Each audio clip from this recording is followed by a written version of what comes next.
సభా నమస్కారాల తర్వాత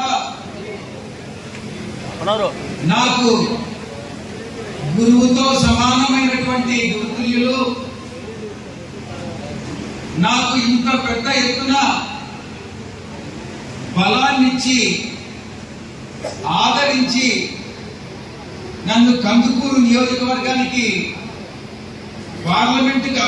నెల్లూరు పార్లమెంటు అభ్యర్థిగా పోటీ చేస్తున్న నాకు కొండంత మహేందర్ రెడ్డి గారికి తండ్రిని మించిన తనయుడిగా ప్రజాసేవను అందించి ప్రజల మనసుల్లో నిలిచిపోయినటువంటి వ్యక్తి మన మహేందర్ రెడ్డి అన్న. మీరందరూ ఆయన అన్నయ్య చెప్పాడు ఎందుకు రాబోయేటటువంటి ఎన్నికల్లో కందుకూరు నియోజకవర్గం నుంచి పోటీ చేయడం లేదు అన్నటువంటి విషయం నేనైతే మనసారా కోరుకున్నా. మనసా వాచ కర్మేణ నేను అన్న కందుకూరు నియోజకవర్గం నుంచి పోటీ చేయాలని నేను కోరుకున్నా. అదే విషయాన్ని మన గౌరవ ముఖ్యమంత్రి వర్యులకి తెలియజేయడం కూడా జరిగింది అని నేను సభాముఖంగా తెలియజేసుకుంటా ఉన్నాను.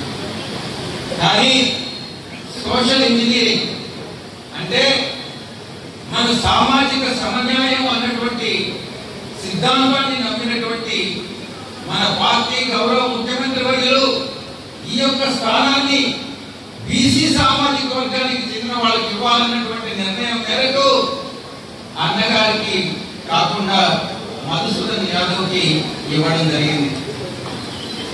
మీరు అన్నగారికి మహేందర్ రెడ్డి అన్నగారికి ఏ విధమైనటువంటి సపోర్ట్ ఇచ్చి గెలిపించి మీ మనసుల్లో మీ గుండెల్లో దాచుకున్నారో అదే విధంగా నన్ను గాని నేను ఆరాధించేటటువంటి మహేందర్ రెడ్డి అన్న నేను నా గురుతుల్యులుగా భావిస్తా ఉన్నాను.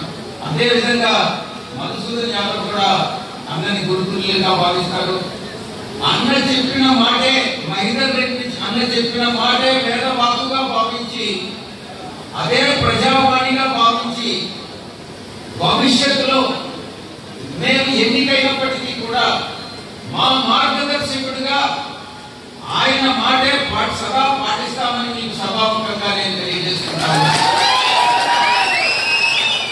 అనేక మంది రాజకీయ నాయకులకి మానుకుంట ఆదిరెడ్డి గారు ఏ రకంగా అయితే ఆదర్శంగా నిలిచాడో అదే విధంగా మానుకుంట మహేందర్ రెడ్డి అన్న మా అందరికీ మీకు ప్రజలందరికీ కూడా కార్యకర్తలకి అందరికీ స్ఫూర్తి ప్రదాత మా అందరికీ కూడా స్ఫూర్తినిచ్చేటటువంటి రాజకీయ నాయకుడు మానుకుంట మహేందర్ రెడ్డి అన్న.